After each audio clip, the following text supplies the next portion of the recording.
बिस्मिल्लाह वल्हम्दुलिल्लाह वस्सलातु वस्सलामु अला रसूलिल्लाह। अस्सलामु अलैकुम वरहमतुल्लाहि वबरकातुहू। उम्मीद करती हूँ कि आप सब ईमान और सेहत की बेहतरीन हालात में होंगे इंशाअल्लाह। अल्लाह सुब्हानहू व तआला आपकी तरफ बढ़ने वाले हर शर को खैर में बदल दे इंशाअल्लाह। आज हम शाबान के महीने के बारे में जानेंगे कि जो बातें हमें पता है, जो हम सोसाइटी में देखते हैं कि शाबान में क्या किया जाता है, उसकी हकीकत क्या है, क्या हमें वो सब करना चाहिए कि या नहीं। ठीक है। क़ाला रसूलुल्लाह सल्लल्लाहु अलैहि वसल्लम ने फरमाया, 15 शाबान को अल्लाह अपने मखलूक की तरफ झांकते हैं और सब को बख्श देते हैं सिवाय शिर्क करने वाले और बुक्स रखने वाले को। बुक्स यानी कि दूसरों के लिए अपने दिल में नफ़रत और जलन रखने वाले के। हदीस नंबर 1144 में है। ठीक है, मैं फिर से रिपीट करती हूँ। 15 शाबान को अल्लाह अपने मखलूक यानी कि अपने बंदों की तरफ झांकते हैं और सब को बख्श देते हैं सिवाय शिर्क करने वाले और बुक्स रखने वाले को। तो अब हम अल्हम्दुलिल्लाह, अल्लाह सुब्हानहू व तआला ने इस दिन को बहुत अहमियत दी है और इस दिन अल्लाह सुब्हानहू व तआला अपने सब बंदों की बख्शिश फरमाते हैं, लेकिन सिवाय शिर्क करने वाले और बुक्स रखने वाले के। ठीक है, तो हमें इस बात को चेक करना है कि इस दिन की इतनी अहमियत है, तो क्या हम शिर्क करने वाले और बुक्स करने वालों में से हैं क्या नहीं। तो ठीक है, तो अभी जानते हैं, मैं आपको एक्सप्लेन करती हूँ, इंशाल्लाह आपको समझ आ जाएगा। अगर हम इसमें शामिल हैं तो अभी हम उसको बचा लेंगे और हम उस चीज़ को छोड़ देंगे। शिर्क और बुक्स अगर हमारे दिलों में हैं, हमारी ज़िंदगियों में मौजूद है और हम इसकी बरकत और हिकमत का और इसके इस दिन से अल्लाह सबकी बख्शिश फरमाता है, तो हम भी उस दिन बख्शे जाएंगे इंशाल्लाह। तो देखिए, शिर्क क्या है। जो अब हमारे माहौल में देखिए आप, मुझे जैसे कि इंडिया में होता है 15 शाबान के दिन रोज़ा रखा जाता है और इस तरह के उस दिन कई चीज़ें पकवान बनाए जाते हैं, मिठाई वगैरह बनाई जाती है और इस तरह कहा जाता है कि ये बड़ों की ईद है, यानी कि जो इस दुनिया से महरूम हो चुके हैं वो उनकी दिन ईद है और इस दिन वो आते हैं। इस तरह की बातें होती हैं यहाँ पर और बहुत से लोगों के घरों में ना बहुत बड़े एक जश्न की तरह मनाया जाता है इस ये बात कहकर कि ये बड़ों की ईद है। इस दिन हमारे महरूम हमारे घर आएंगे तो हम तरह तरह के पकवान बनाएंगे और मिठाई वगैरह बनाएंगे और दूसरों को बांटेंगे। इस तरह का माहौल होता है और फातिहा वगैरह इसके और उसके नाम पर दी जाती हैं। तो आप सोचें, इस तरह का कोई ज़िक्र तो हदीस में हुआ नहीं और इस तरह की कोई चीज़ आप सल्लल्लाहु अलैहि वसल्लम ने नहीं की, ना कोई सहाबिया किसी अम्बिया ने की। अगर इस तरह की कोई हकीकत होती तो आप सल्लल्लाहु अलैहि वसल्लम के वालिदीन भी महरूम थे, उनके रिश्तेदार महरूम थे, तो क्या वो इस तरह का काम नहीं करते कि 15 शाबान को उनके लिए दुआ करते या उनके लिए पकवान बनाते, उनके लिए बहुत सी चीज़ें बनाकर पड़ोसियों को बांटा करते। इस तरह की कोई हकीकत नहीं जो हमारे यहाँ करते हैं कि हमने इस दिन ये करना है वो करना है। और लोगों का पता नहीं, लेकिन जो मैंने बचपन से देखा है माहौल में और जहाँ जो हमारे सोसाइटी में और हमारे सिटी में जिस तरह करते हैं ना, इस तरह की चीज़ें बहुत सी चीज़ें होती हैं। देखिए, ऐसी चीज़ें ना हमारे नबी करीम सल्लल्लाहु अलैहि वसल्लम ने ना की, ना किसी को करने का हुक्म दिया, ना कभी किसी सहाबा ने की, ना किसी अम्बिया ने की। अगर इस तरह का करना होता तो आप सल्लल्लाहु अलैहि वसल्लम हदीस में होता, आपको कुरान से कोई आयत मिल जाती या फिर कोई हदीस मिल जाती कि आपने इस दिन को ये पकवान करने हैं, इस तरह बनाना है और इस तरह की फातिहा देनी है। ये सब ना बिदअत है, यानी कि जो आप सल्लल्लाहु अलैहि वसल्लम ने नहीं फरमाया और जो अल्लाह ताला ने नहीं फरमाया कुरान मजीद में, जो ख़ुद इंसान अपनी खुदी से बना लेते हैं, वो बिदअत है और बिदअत शिर्क में शुमार होती है। हमें ये चेक करना है कि कहीं हमारे अमाल हमें मुशरिक ना कर दे, हमें शिर्क में मुब्तला ना कर दे। ठीक है, अगर आपके घर इस तरह की चीज़ें होती है तो आप अपने घर वालों को बताएं। ठीक है, उनको एक्सप्लेन करना बहुत मुश्किल होता है क्योंकि हमारे घर में भी ये सब कुछ होता है। मैं पूरी कोशिश करती हूँ कि उनको एक्सप्लेन करूँ, उनको समझाऊँ। ठीक है, हम उनको एक ही बार में नहीं समझा सकते क्योंकि उनका जो माइंड सेट है वो सालों से चलता आ रहा है। ठीक है, हम उन्हीं को एक्सप्लेन कर कर उनको समझा सकते हैं जो से वो क्या क्या कहते हैं ना, सीखना चाहते हैं, हकीकत जानना चाहते हैं। हम जो ओल्ड एज हो गया, जिनकी 50 एज क्रॉस हो चुकी है, उनको एक्सप्लेन करना, उनको समझाना थोड़ा मुश्किल होता है। تو ہم نے پھر بھی ان سے کہنا کہ یہ آپ غلط کر رہی ہے، یہ اس طرح نہیں ہوتا، اس طرح ہوتا ہے، ٹھیک ہے. ہمارا کام ہے ان کو بتانا صحیح اور غلط، ٹھیک ہے. جو انہوں نے عمل کرنا ہے یا نہ کرنا ہے وہ جانے، اللہ بہتر جانے، ٹھیک ہے. ہم نے ان کے لیے بس ہم دعا کر سکتے ہیں، کیونکہ ہم کسی کو چینج نہیں کر سکتے. ہم بتا سکتے ہیں کہ کیا صحیح ہے اور کیا غلط، ٹھیک ہے. اگر آپ کے پاس کوئی ہو رہا ہے، اس طرح کوئی کر رہا ہے، تو آپ نے ان کو یہ حدیث بتانی ہے اور ایکسپلین کرنی ہے، یا آپ چاہیں تو اس آڈیو کو بھی دوسروں تک شیئر کر سکتے ہیں. یہ ساری چیزیں بدعت میں شمار ہوتی ہیں. تو اور دیکھیے اس دن اور یہ بھی ہوتا ہے کہ کئی نفل نمازیں پڑھی جاتی ہے، اور اس نفل نمازوں میں اس طرح کے ہوتے ہیں کہ ہم نے سورہ فاتحہ کے بعد قل کے سورہ کو 15 بار، یا قل اعوذ برب الناس کو 11 بار، اس طرح کی کئی سورے، بہت سی چیزیں، اس طرح کی پوسٹ مل جاتی ہے، اس طرح کے ویڈیوز مل جاتے ہیں. اس طرح کی کوئی عبادت نہیں ہوتی، ٹھیک ہے. یہ ساری چیزیں جو ہم نے خود سے بنائی ہیں، جو کسی نے جس نے بھی اس کو ایجاد کیا ہے نا، یہ ساری چیزیں بدعت اور شرک میں آتی ہے. تو جس طرح ہم نے حدیث میں دیکھا شرک کرنے والوں کی بخشش نہیں ہوتی، تو ہمیں اپنے آپ کو شرک سے بچانا ہے، مشرک میں شمار ہونے سے بچانا ہے، ان سب کاموں کو روکنا ہے. اگر آپ کے ساتھ کوئی نہیں ہے، آپ کو پتہ ہے حقیقت، ہو سکتا ہے کہ آپ کے گھر والے اس کے خلاف ہو، آپ کی سوچ کے خلاف ہو، تو بھی آپ نے اپنا راستہ نہیں بدلنا. اللہ کے لیے، اللہ کی راہ پر چلے، اللہ آپ کے لیے آسانیاں کریں گے، ٹھیک ہے. پہلا تو یہ ہو گیا کہ ہم نے شرک میں مبتلا نہیں ہونا، کیونکہ ہمیں بخشش کرنی ہے ہماری، ٹھیک ہے. اگر آپ بھی اپنی سوچ کا اندازہ لگائیں، سوچیں، تو یہ ساری چیزوں کا کوئی مطلب نہیں بنتا، یہ ساری چیزیں کرنے کا کوئی مطلب نہیں ہوتا، ٹھیک ہے. اگر آپ کو کوئی ڈاؤٹ ہو تو آپ مجھے پرسنل میں بھی پوچھ سکتی ہیں. دوسرا ہے بغض، یعنی کہ کسی کے لیے اپنے دل میں نفرت اور جلن رکھنا. دیکھیے اس بات پہ ہم نے پہلے بھی بات کی تھی. کسی کے لیے بھی ہمارے علم میں تھوڑی سی بھی نفرت اور جلن نہیں ہونی چاہیے، کیونکہ ہم سب اللہ کے بندے ہیں، اور ہم سب یہاں اس دنیا میں اپنا امتحان دینے آئے ہیں، جس امتحان سے ہم پاس ہو کر جنت میں داخل ہوں گے. ہر اس دنیا میں ہمیں کوئی خوشی دے گا، کوئی دکھ دے گا، ضروری نہیں کہ ہم ہر کسی کو پسند آئیں، ٹھیک ہے. ہم ہر کسی کے زندگی میں برا نہ برے ہوئیں گے، ہمیں ضروری نہیں کہ ہمیں ہر انسان ہمیں پسند کرے. ایسا ہو جاتا ہے کہ کبھی رشتہ داریوں میں اچھی نہیں بنتی ہماری، کبھی دوستوں میں انبن ہو جاتی ہے، تو ہم کیا کرتے ہیں؟ ان کو معاف نہیں کرتے، ہم ان کے لیے دل میں نفرت رکھتے ہیں، جلن رکھتے ہیں. دیکھیے ہمیں ہمیشہ معاف کرنے والا بننا چاہیے، ٹھیک ہے. جب انسان معاف کرنے والا نا بہت بڑا ہوتا ہے. جس طرح ہم اللہ سے امید رکھتے ہیں کہ اللہ ہمارے گناہوں کو معاف کرے، ہمیں بخش دے، اسی طرح ہم نے دوسروں کو بھی معاف کر دینا ہے، صرف اللہ کی رضا کی خاطر. آف کورس آئی نو کہ اگر کوئی ہمیں تکلیف دے، ہمیں پریشان کرے، ہمیں برا بھلا کے ہم سے نفرت کرے، تو ہمیں تکلیف ہوتی ہے، بہت تکلیف ہوتی ہے. دل کرتا ہے کہ ان سے کبھی بات نہ کرے، ان کو کبھی معاف نہ کرے، ٹھیک ہے. پر ہم ہوتے کون ہیں کسی کو معاف کرنے والے؟ ہم تو انسان ہیں. اللہ ہے جو معاف کرنے والا ہے، اللہ ہے جو ہر کسی کا انتقام لینے والا ہے. ہم تو معمولی سے بندے ہیں، ہم سے بھی غلطیاں ہو جاتی ہیں، ہم اللہ سے معافی مانگتے ہیں کہ اللہ ہمیں معاف کر دے. تو ہم کسی کے لیے دل میں کیوں نفرت رکھیں؟ ہم نے اللہ کی رضا کے خاطر سب کو معاف کرنا ہے، صبر کرنا ہے. اگر کسی نے آپ کو تکلیف دی ہے، ہم نے برداشت نہیں کرنا. ہم نے صبر کے کانسیپٹ میں سیکھا تھا کہ ہم نے کسی کی کہی بات، کسی نے ہمیں ساتھ برا کیا تو ہم نے اس کو شکایت ہی نہیں کرنی، ہم نے اللہ کی رضا کے خاطر صبر کرنا ہے اور اس انسان کو معاف کرنا ہے. دیکھیے جب آپ دل سے جس نے بھی آپ کے ساتھ برا کیا ہے ان کو معاف کرتے ہیں، تو آپ کے دل میں ایک سکون آ جاتا ہے، آپ کو نا ایک عجیب قسم کا سکون ملتا ہے. آپ اس کو ٹرائی کریں، ٹھیک ہے، آپ کو خود سمجھ آ جائے گا. ہم کون ہوتے ہیں کسی سے بدلہ لینے والے؟ جب آپ اپنا فیصلہ اللہ کے رب العزت کے ہاتھ میں چھوڑ دیں گے نا، تو اللہ سب سے بڑا انتقام لینے والا ہے. ہم کون ہوتے ہیں؟ اگر ہم کسی کے لیے نفرت رکھیں، ہم کیا ہی کر لیں گے، ٹھیک ہے. ہم ان کو تھوڑی سی تکلیف پہنچا دیں گے، تھوڑا سا دکھ دے دیں گے، لیکن آپ یہی نہیں سمجھتے کہ ان سے زیادہ دکھ ہمیں پہنچتا ہے، کیونکہ ہم اللہ کے بندے ہیں. ہمارا دل کہیں نہ کہیں اس بات کی ملامت کرے گا کہ ہم کو کیوں لیں. آپ اچھے انسان ہیں، اس لیے آپ کو دوسروں کی بات بری لگتی ہے، کسی کا آپ کو برا کہنے سے آپ کا دل توڑتا ہے. اگر آپ کو دل توڑنے کا درد پتا ہے، آپ کیسے دل توڑ سکتی ہے بتائیں؟ اگر آپ غصے میں سوچ لے گی کہ میں نے اس کے ساتھ برا کرنا ہے، لیکن آپ دل سے یہ نہیں چاہے گی، ٹھیک ہے. اگر آپ سوچیں تو آپ بالکل نہیں چاہے گی، کیونکہ ہم سب اللہ کے بندے ہیں، ہمیں اللہ سے محبت ہے، ہمیں پتہ ہے کہ ہمیں اللہ کے یہاں حاضر ہونا ہے، ہر چیز کا جواب دینا ہے. تو آپ نے نا سب کو دل سے معاف کرنا ہے، ٹھیک ہے.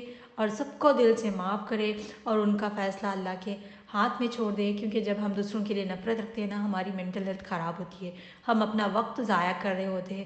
ہمارے لیے ہر وقت قیمتی ہے، ایک سیکنڈ بھی ہمارے لیے قیمتی ہے، क्या पता हमारी मौत किस पल लिखी हो, अगले सेकंड लिखी हो या फिर सुबह लिखी हो, रात को सोए सुबह ना उठे।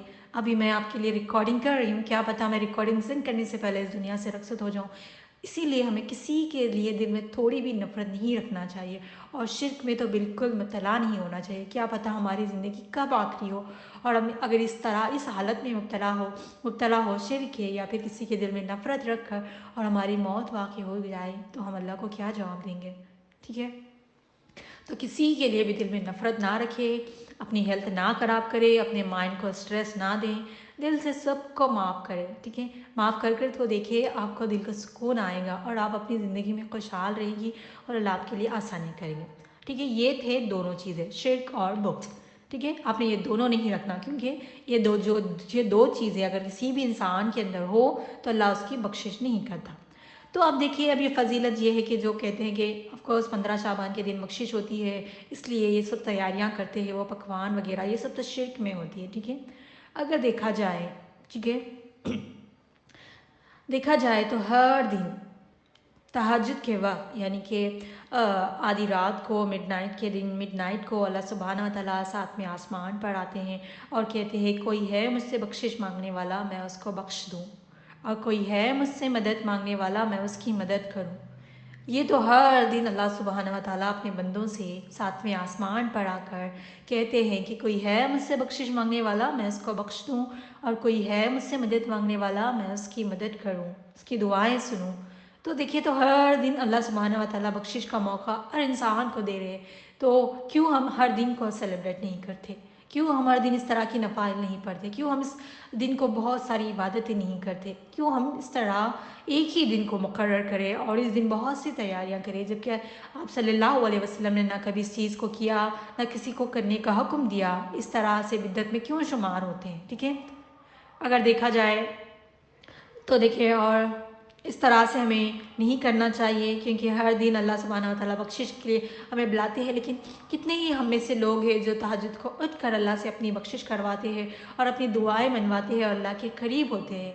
एक ही दिन कभी अल्लाह ने किसी जगह मुकर्रर नहीं किया, आपकी हर दुआ कबूल होगी। अगर आप सच्चे दिल से दुआ मांगेंगे तो हर दुआ आपकी कबूल होगी, और अगर आप सच्चे दिल से अपने गुनाहों की माफ़ी मांगेंगे तो कबूल होगी, माफ़ी देगा अल्लाह सुब्हाना ताला ने ऐसा नहीं कहा कि तुम 15 शाबान के दिन आ जाना, तुम शब बारात के दिन आ जाना, तुम शब कदर के दिन आ जाना। नहीं, अल्लाह सुब्हाना ताला ने कहीं इस तरह मेंशन नहीं किया। अल्लाह सुब्हाना ताला आपके इंतज़ार में होता है, बंदों के इंतज़ार में होता है कि बंदा कब आए और मुझसे माफ़ी मांगे। ये बारे में हमने डिस्कस किया था, मैं आपसे फिर बताती हूँ। अल्लाह सुब्हाना ताला इस तरह इंतज़ार करते हैं बंदे का कि जब बंदा फ़ौरी आकर अल्लाह से तौबा इस्तग़फ़ार करे, सच्चे दिल से अल्लाह से माफ़ी मांगे ना, अल्लाह उसके फ़ौरी उसके गुनाहों को इस तरह माफ़ कर देता है कि जैसे उसने कभी ज़िंदगी में कोई गुनाह किया ही ना हो। ऐसा तो कभी अल्लाह ने कहीं कहा नहीं, कोई हदीस नहीं है, कोई आयत नहीं है कि शब बारात के दिन तुम आ जाना, मैं तुम्हारी बख्शिश कर दूंगा। नहीं, ये हदीस जो मिलती है शब बारात के दिन, शब शाबान की जो हदीस है, शब बारात कहते हैं जी, शब बारात ही, तो बख्शिश करते हैं अल्लाह सुब्हानहू व तआला। आप अच्छी बात है अगर आप इस दिन अल्लाह से दुआएं करें, अच्छी बात है, लेकिन आपने दो चीज़ों का हमेशा ख्याल रखना, आपने शिर्क नहीं करना और बुग़्ज़ करने वालों में से नहीं होना, वरना आपकी बख्शिश नहीं होगी। ठीक है, सूरह इमरान आयत नंबर 31 में अल्लाह फरमाते हैं, अगर तुम अल्लाह से मोहब्बत रखते हो, अल्लाह की पैरवी करो, अल्लाह तुमसे मोहब्बत करेंगे और तुम्हारे लिए गुनाहों को बख्श देंगे। अगर आपके लिए आपके पास अल्लाह के दिल में अगर आपके दिल में अल्लाह के लिए मोहब्बत है तो वह अल्लाह के हुक्म की पैरवी करेंगे, जो अल्लाह ने हुक्म दिया है उसको फॉलो करेंगे, ना ही कि हम वो फॉलो करेंगे जो लोग कहते हैं, जो हमारे ख़ानदान वाले करते आए, जो हमारे परदादा, जो हमारा ख़ानदानी रिवाज है उसको नहीं करेंगे। बल्कि अल्हम्दुलिल्लाह अभी हमारे पास इतनी टेक्नोलॉजी है, हमारे पास इतने सारे लोग मौजूद हैं जो हमें सही दीन की तरबियत देते हैं, जिसको हमें समझ भी आती है कि हमें क्या सही है और क्या गलत है। ठीक है, तो हमने उसी चीज़ को फॉलो करना है और उसी पर अमल करना है। जो अल्लाह से मोहब्बत करेगा बेशक वह अल्लाह के राह पर चलेगा, और जो अल्लाह के राह पर चलेगा अल्लाह उसके हर गुनाह को उसकी बख्शिश फरमाएगा और उनके लिए जन्नत है। और देखें, तहज्जुद में अल्लाह सुब्हानहू तआला हर किसी को बख्शते हैं। और एक हदीस है, जो कोई भी पीर, और आप सल्लल्लाहु अलैहि वसल्लम फरमाते हैं, पीर और जुमेरात के दिन हर बंदे के अमाल फरिश्ते अल्लाह सुब्हानहू तआला के सामने पेश करते हैं। अल्लाह सुब्हानहू तआला उस दिन हर इंसान को बख्श देता है, सिवाय उसके जो शिर्क करने वाला हो और अपने एक भाई के लिए, एक भाई दूसरे मुसलमान भाई के लिए कीना रखने वाला या बुक्स रखने वाला। देखिए ये दो हदीसें सेम हैं। जुमेरात और पीर को हमारे अमाल नामे अल्लाह सुब्हानहू तआला की किताब में पेश होते हैं। अल्लाह सबको बख्श देता है, सिवाय शिर्क करने वाले और दूसरों के दिल में बख्श रखने वाले। ये दोनों हदीसें सेम है। फिर देखिए क्यों हम पीर और जुमेरात को इस तरह सेलिब्रेट नहीं करते। पीर और जुमेरात का रोज़ा रखना सुन्नत है। इस तरीके सुन्नत इसलिए है कि आप सल्लल्लाहु अलैहि वसल्लम फरमाते हैं कि जिस दिन हमारे अमाल नामे पीर और जुमेरात को अल्लाह सुब्हानहू तआला के सामने पेश हो, तो मैं चाहता हूँ कि मैं रोज़े की हालत में हूँ, क्योंकि हम रोज़ा अल्लाह सुब्हानहू तआला के लिए रखते हैं। रोज़ा हम अपने लिए नहीं रखते, रोज़ा अल्लाह के लिए रखते हैं। और जब मैं रोज़े की हालत में हूँ तो अल्लाह सुब्हानहू तआला मुझे बख्श दें। ठीक है, ये देखिए आप सल्लल्लाहु अलैहि वसल्लम कह रहे हैं जिन्होंने कभी कोई गुनाह नहीं किया हो। हम इंसान हैं, हमारी गुनाह, हम इंसान हैं, हमसे कई गलतियां होती है, कई गुनाह होते हैं। तो आप देखिए अगर आप गौर व फिक्र करें तो क्यों हम हर पीर और इतवार को रोज़ा नहीं रखते। आपको अल्हम्दुलिल्लाह जितने भी लोग रखते हैं और इस सुन्नत को फॉलो करते हैं, अल्लाह उनको कबूल फरमाए। तो हम इन दिनों को क्यों सेलिब्रेट नहीं करते, क्यों हम इन दिनों में इस तरह की तैयारी नहीं करते। ठीक है, आई होप कि आपको समझ आ गई होगी 15 शाबान की हकीकत क्या है, आखिर इस दिन क्या करना चाहिए। और रोज़े के मुतालिक इंशाल्लाह मैं आपको बताती हूँ कि रोज़े रखने चाहिए या नहीं। तो देखिए शाबान के बारे में अगर आपको कोई पूछे तो आप उनको ये हदीस बताइए और 32 बताकर ना समझाइए। और ये भी बताइए कि तहज्जुद में हर दिन अल्लाह आपसे बख्शिश के लिए पुकारते हैं और पीर और जुमेरात को आपकी बख्शिश होती है, तो क्या हम इन दिनों को क्यों सेलिब्रेट नहीं करते। ठीक है, बहुत से लोग ना बहुत सी उल्टे सीधे सवालात करते हैं, उन्हें समझ भी आती है, लेकिन वो जो कहते हैं ना उन्हें इस बात को कबूल नहीं करना होता, तो वो कई तरह की क्वेश्चन करते हैं। बस अगर आपसे कोई इस तरह की क्वेश्चन करे तो उनको इग्नोर करें और आपको जो सही लगे हमेशा वही करें आप, जो आपको दिल मुतमईन हो। जिस चीज़ में आपको 1% भी 0% भी आपको डाउट हो ना, वो काम बिल्कुल ना करें। ठीक है, अल्लाह सुब्हानहू व तआला हमको शिर्क करने से बचाएं और हमारे दिल से बख्स और कीना को निकाल दे। हम सबको इस पर अमल करने की तौफीक अता फरमाएं, आमीन सुम्मा आमीन। तो अब हम देखेंगे रोज़े कैसे, शाबान में रोज़े की क्या फजीलत है। आयशा रज़ी अल्लाह अन्हा बयान करती है, रसूल करीम सल्लल्लाहु अलैहि वसल्लम रोज़े रखते तो हम ये कहते कि अब वो रोज़े नहीं छोड़ेंगे, और जब आप रोज़े नहीं रखते तो हम ये कहते कि आप रसूल सल्लल्लाहु अलैहि वसल्लम रोज़े नहीं रखेंगे। मैंने नबी सल्लल्लाहु अलैहि वसल्लम को रमज़ान के अलावा किसी और महीने में मुकम्मल महीने रोज़ा रखते हुए नहीं देखा। मैंने इन्हें शाबान के अलावा किसी और महीने में ज़्यादा से ज़्यादा रोज़े रखते हुए नहीं देखा। मुस्लिम शरीफ की एक रिवायत है कि नबी सल्लल्लाहु अलैहि वसल्लम शाबान के महीने में तकरीबन सारा महीना ही रोज़ा रखा करते थे। और एक रिवायत में है कि जब से नबी सल्लल्लाहु अलैहि वसल्लम मदीना तशरीफ़ लाए, इस वक्त से मैंने इन्हें रमज़ान के अलावा किसी और महीने के मुकम्मल रोज़े रखते हुए नहीं देखा। इब्ने अब्बास रज़ी अल्लाह अन्हा रमज़ान के अलावा किसी भी मुकम्मल महीने के रोज़े रखना मकरूह समझते हैं। हाफिज़ बिन हजर रहमतुल्लाह कहते हैं कि नबी सल्लल्लाहु अलैहि वसल्लम नफली रोज़े बाकी सब महीनों से ज़्यादा होते थे, बल्कि नबी सल्लल्लाहु अलैहि वसल्लम शाबान महीने में अक्सर अय्याम के रोज़े रखते थे। तो देखिए इसी तरह की ना बहुत सी हदीसें मिल जाती है। मैंने आपको कुछ 5-6 हदीसें बताई हैं, क्योंकि ये ऑडियो बहुत लंबा हो रहा है। तो नबी सल्लल्लाहु अलैहि वसल्लम रमज़ान के बाद अगर कोई सी महीने में ज़्यादा रोज़े रखते हैं तो वो शाबान का महीना है। कभी कभी नबी सल्लल्लाहु अलैहि वसल्लम शाबान का पूरा महीना रोज़ा रखते हैं, कभी ज़्यादा महीना, कभी बहुत ज़्यादा, क्योंकि रमज़ान से पहले शाबान का महीना आता है। तो इस तरह से हम पहले से स्टार्ट करें, जिस तरह हम अपने रमज़ान के लिए प्रिपरेशन कर रहे हैं कि हम रमज़ान को अच्छे से गुजारें, इसी तरह हमें रोज़ों की आदत हो जाए और रमज़ान के रोज़े हम आसानी से गुजार सकें, इसलिए इस तरह रोज़े रखते हैं। और देखिए शाबान का 15वीं तारीख को रोज़ा रखना, इस तरह का कहीं जिक्र नहीं किया आप सल्लल्लाहु अलैहि वसल्लम। इस महीने में आप जितना ज़्यादा हो सके उतने रोज़े रखें तो आपके लिए अफजल है। और इस तरह और एक इसलिए अच्छा है कि हमें अगर हमारे कोई क़ज़ा रोज़े हैं रमज़ान के, अगले पिछले अज़ाम के क़ज़ा रोज़े हैं, तो हमें इसको रमज़ान के आने से पहले उसको पूरी करनी चाहिए। तो आप सब कोशिश करें कि इस रमज़ान से आने से पहले, शाबान है अभी तो कुछ दिन बाकी रह गए रमज़ान में, आप उन क़ज़ा रोज़ों को पूरा कर लें। ठीक है। रमज़ान से आने से पहले उन रज़ा क़ज़ा रोज़ों को पूरा कर लें।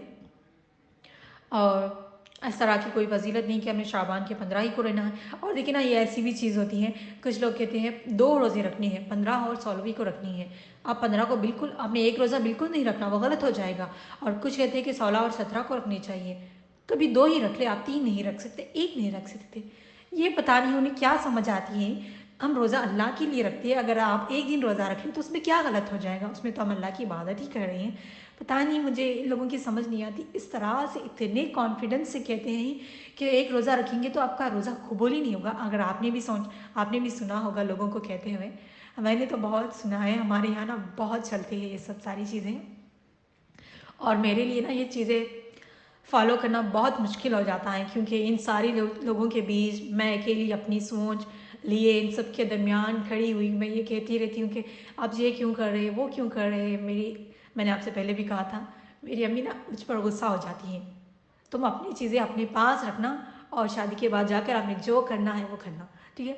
इन सब सारी लोगों के बीच में ना मेरी जो मुख्तसर अलग सी सोच है ना, बहुत मुश्किल होता है मेरे लिए भी। तो इस तरह के लोग हैं जो भी कहे ना, आप बस उसको इग्नोर करें। आपने अल्लाह की रज़ा के लिए ज़िंदगी गुजारनी है, हम किसी को चेंज नहीं कर सकते, लेकिन हम उनके लिए दुआ ज़रूर कर सकते हैं। हम उनके लिए दुआ करेंगे, अल्लाह उनको हिदायत दें, सही रास्ते पर चलने की और सही इल्म हासिल करने की तौफीक दे, ठीक है। और किसी ने मुझसे पूछा था कि अगर हम पीरियड्स की हालत में हो तो क्या करें। देखिए, अगर आपके पास आप पीरियड की हालत में हैं तो आप ज़्यादा से ज़्यादा ज़िक्र करें, ठीक है। तस्बीहात करें, ज़्यादा से ज़्यादा इस्लामिक लेक्चर सुने जिसमें आपका इल्म में इजाफ़ा हो, और अल्लाह से बहुत सारी दुआएं करें। देखिए, दुआ करने के लिए आपको पाक व साफ़ होना ज़रूरी नहीं है। अल्लाह को याद करने के लिए, ज़िक्र करने के लिए, तस्बीहात करने के लिए हमें पाक साफ़ होने की ज़रूरत नहीं है। हम किसी भी हाल में, किसी भी जगह बैठ कर, आप ट्रैवलिंग कर रहे हो, कहीं भी हो, घर में बैठे हैं, काम कर रहे हैं, कुछ भी करें, तो आप अल्लाह का ज़िक्र ज़रूर कर सकते हैं। आप अल्लाह का ज़िक्र करें, बहुत सारी दुआएं करें, ठीक है। और रमज़ान में भी अगर आप पीरियड्स की हालत में हो तो इफ़्तार बनाएं, रोज़ारों का ख्याल रखिए। और इफ़्तार हम रोज़े के दिनों में हमारे लिए थोड़ा मुश्किल होता है कि हम इफ़्तार बनाकर लोगों को बांटें, रोज़ेदारों को खिलाएं, लेकिन जब पीरियड्स के वक्त हमारे पास वक्त होता है तो आप ऐसा करें कि पीरियड्स के वक्त रोज़दारों को, जो रोज़दार है उनको रोज़े इफ्तार कराए और बहुत सारी दुआएं करें, ज़िक्र वस्कार करें और रोज़दारों का ख्याल रखें और उनके लिए इफ्तार वगैरह बनाएं। और एक हदीस में है कि जब आप एक रोज़दार को रोज़ा इफ्तार कराती है तो आपको एक रोज़ा रखने के बराबर का सवाब मिलता है। तो आप इस तरह की चीज़ें करें, बहुत सारी दुआएं करें, ठीक है। हमने दुआ के बारे में जो पढ़ा था ना, आपकी दुआएं कोई भी रद्द नहीं होती। थोड़ा डिस्टर्बेंस आ रहा है तो देखिए ना आप, सॉरी वो ज़रा बाहर डिस्टर्बेंस आ रहा था। तो आपने ना बहुत सारी दुआएं करनी है, आप ना लिस्ट बना लें। मैंने आप दुआ की PDF भी भेजी थी ग्रुप में, आप उसको भी पढ़ सकती हैं। और आपकी जो भी दुआएं हैं आप उसकी एक लिस्ट बना लें रमज़ान से पहले पहले, और सारी दुआएं मांगें। क्योंकि जब हमें पता है कि हमारी दुआ कोई रद्द नहीं होती, अगर वो इस दुनिया में कबूल नहीं होगी तो क़यामत के दिन आपको उसका अज्र ज़रूर मिलेगा। जैसा कि हमने हदीस पढ़ी थी कि क़यामत के दिन आपकी दुआओं का, हर एक दुआ का आपकी कबूल होगी और अज्र मिलेगा। तो लोग बंदा कहेगा कि काश मेरी कोई दुआ दुनिया में कबूल नहीं होती। तो आपने ना बहुत सारी दुआएं करनी है अपने लिए और दूसरों के लिए, अपने रिश्तेदारों, अपने माँ बाप, तमाम उम्मत मुसलमान के लिए, ठीक है। बहुत सारी दुआएं करें, ठीक है। अगर इस दुनिया में कबूल भी नहीं हुई तो आपको क़यामत के दिन तो आप उसके लिए जमा कर रहे हैं ना अपनी नेकियां, अपनी अज्र, ठीक है। और अगर आपको कोई भी डाउट हो तो आप ज़रूर मुझसे पूछ सकती हैं, इंशाल्लाह मैं आपको एक्सप्लेन कर दूँगी, ठीक है। आई होप कि आपको समझ आ चुका होगा कि शाबान की हकीकत क्या है और हमें उसमें क्या करना चाहिए और क्या नहीं करना चाहिए। बेशक आप ज़्यादा से ज़्यादा रोज़े रखें इस महीने में, और आपके जितने भी क़ज़ा रोज़े हैं ना उसको कवर करने की कोशिश करें। रमज़ान से पहले पहले उस रोज़े तो को क़ज़ा तो कंप्लीट कर ले जो आपके लास्ट ईयर के थे, ठीक है। जज़ाकल्लाह खैर। अल्लाह सुब्हानहू व तआला हम सबको नेक राह पर और सीधे राह पर चलने की तौफीक अता फ़रमाए। अल्लाह सुब्हानहू व तआला हमको दीन पर इस्तिक़ामत अता फ़रमाए। अल्लाह सुब्हानहू व तआला हम सब के वक्त में आसान बरकत अता फ़रमाए और हम सबको लिए आसानी फ़रमाए कि हम अल्लाह की राह पर चलने वाले बने और सही इल्म को दूसरों तक पहुँचाए और उन सबको उस पर अमल करने की तौफीक अता फ़रमाए। अल्लाह सुब्हानहू व तआला हमारी हर परेशानी और मुसीबत को दूर अता फ़रमाए। हमारे वालिदीन पर अपना रहम व करम बनाए रखे, उनको सेहत वाली ज़िंदगी अता फ़रमाए। और जिनके वालिदीन इस दुनिया से महरूम हो चुके हैं, अल्लाह उनकी मग़फ़िरत फ़रमाए, उनकी औलाद को उनके लिए सदक़ा जारिया बनाए। अल्लाह सुब्हानहू व तआला हम सबको भी हमारे वालिदीन के लिए सदक़ा जारिया बनाए। आमीन सुम्मा आमीन। سبحانک اللہم و بحمدک نشہد ان لا الہ الا انت نستغفرک و نتوب الیک۔ السلام علیکم ورحمۃ اللہ وبرکاتہ۔ جزاکم اللہ خیر۔